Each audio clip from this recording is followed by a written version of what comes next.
Senator Cruz. Thank you, Mr. Chairman. Facebook and Twitter and Google have massive power. They have a monopoly on public discourse in the online arena. I will say it's dismaying listening to the questions from our Democratic colleagues, because consistently the message from Senate Democrats is for Facebook and Twitter and Google to censor more, to abuse their power more, to silence voices that Senate Democrats disagree with more. That is very dangerous if we want to maintain a free and fair democracy, if we want to maintain free speech. There was a time when Democrats embraced and defended the principles of free speech. There was a time when Democrats embraced and defended the principles of a free press. And yet there's an absolute silence from Democrats speaking up for the press outlets censored by big tech. There's an absolute silence for Democrats speaking out for the citizens silenced by big tech. Instead, there is a demand, use even more power to silence dissent, and that's a totalitarian instinct that I think is very dangerous. At the same time that big tech exercises massive power, it also enjoys massive corporate welfare through the effect of Section 230, a special immunity from liability that nobody else gets. Congress has given big tech, in effect, a subsidy while they become some of the wealthiest corporations on the face of the planet.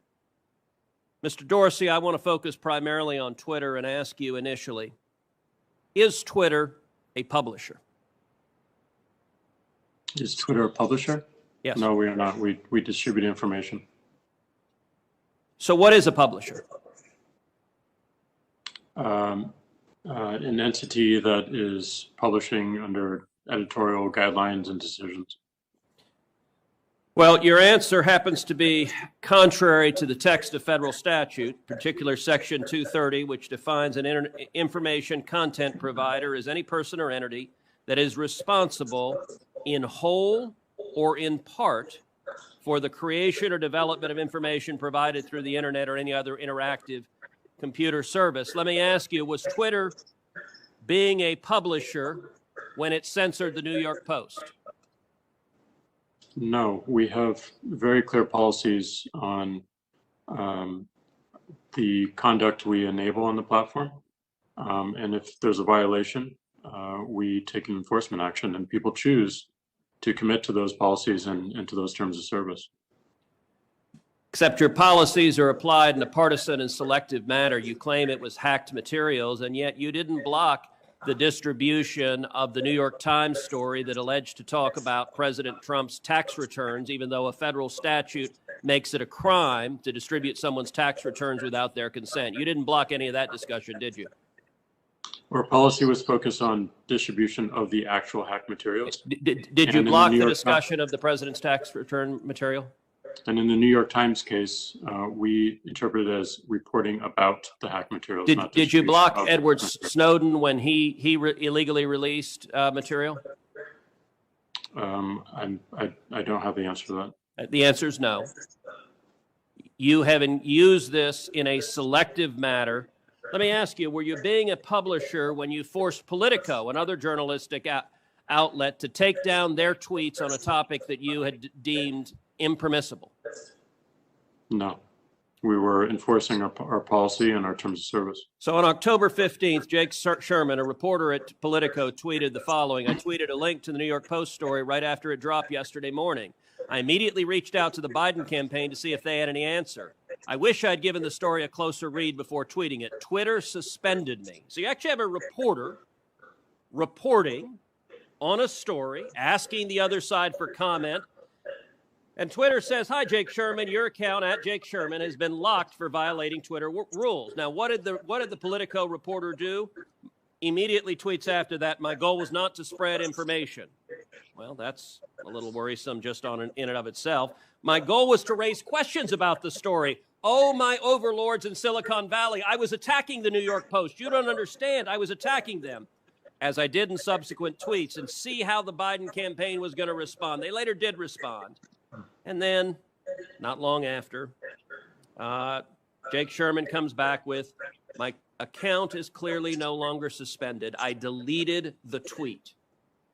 When Twitter is editing and censoring and silencing, the New York Post, the newspaper with the fourth highest circulation in the country, and Politico, one of the leading newspapers in the country, is Twitter behaving as a publisher when it's deciding what stories reporters are allowed to write and publish and what stories they're not? No, and that account was not suspended. It fell afoul of the hacked materials policy. We realized that there was an error in that policy and the enforcement. Hold on, I'm literally looking at the tweet from Twitter that says your account has been locked. You're telling me that this is not an accurate... That's a lock and can be unlocked when you delete the... I understand that you have the star chamber power. Your answer is always, well, once we silence you, we can choose to allow you to speak. But you are engaged in publishing decisions. Let me shift to a different topic. Mr. Dorsey, does voter fraud exist? I don't know for certain. Are you an expert in voter fraud? No, I'm not.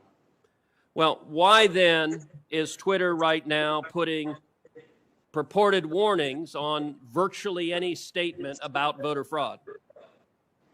We're simply linking to a broader conversation so that people have more information. No, you're not. You put up a page that says, quote, voter fraud of any kind is exceedingly rare in the United States.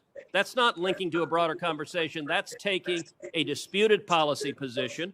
And you're a publisher when you're doing that. You're entitled to take a policy position, but you don't get to pretend you're not a publisher and get a special benefit under Section 230 as a result. That link is pointing to a broader conversation with tweets from publishers and people all around the country. Mr. Dorsey, would the following statement violate Twitter's policies? Quote, absentee ballots remain the largest source of potential voter fraud. I imagine that we would label it so that people can have more context and read through. How about this quote?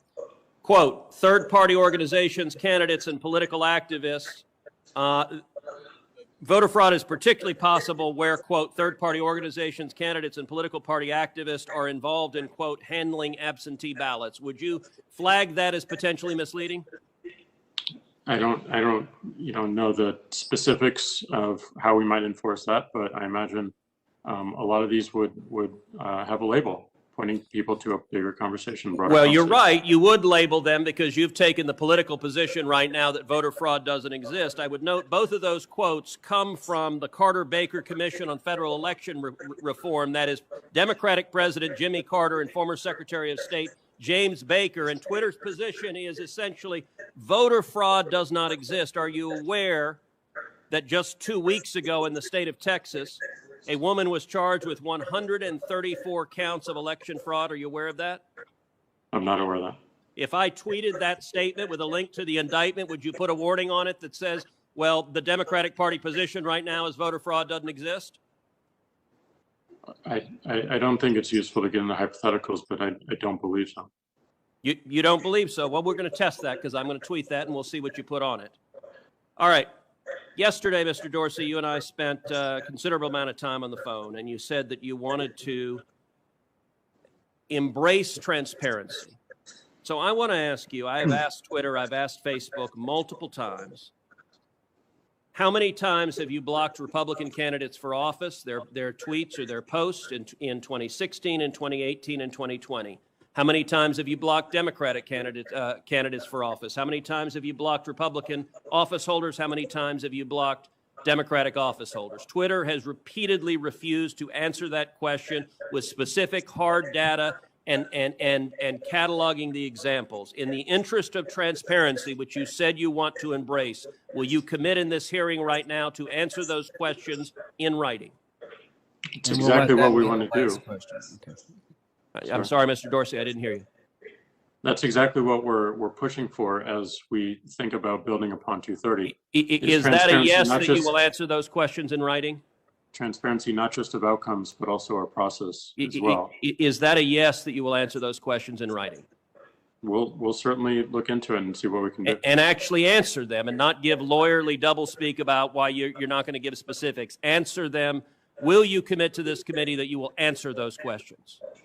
We're going to work to answering broader transparency around outcomes. All right, that's a no. Mr. Zuckerberg, how about you? Will you commit that Facebook will answer those specific questions, cataloging the number of instances in which Democrats in 16, 18, and 20 have been silenced versus the number of instances in which Republicans have been silenced on Facebook? Senator, I'm not sure if we have that data available, but I will follow up with you or your team. Okay, I'm going to take that as a yes, and I'm going to take Twitter. We'll see if it's a yes or transparency is bogus and we don't intend to provide it.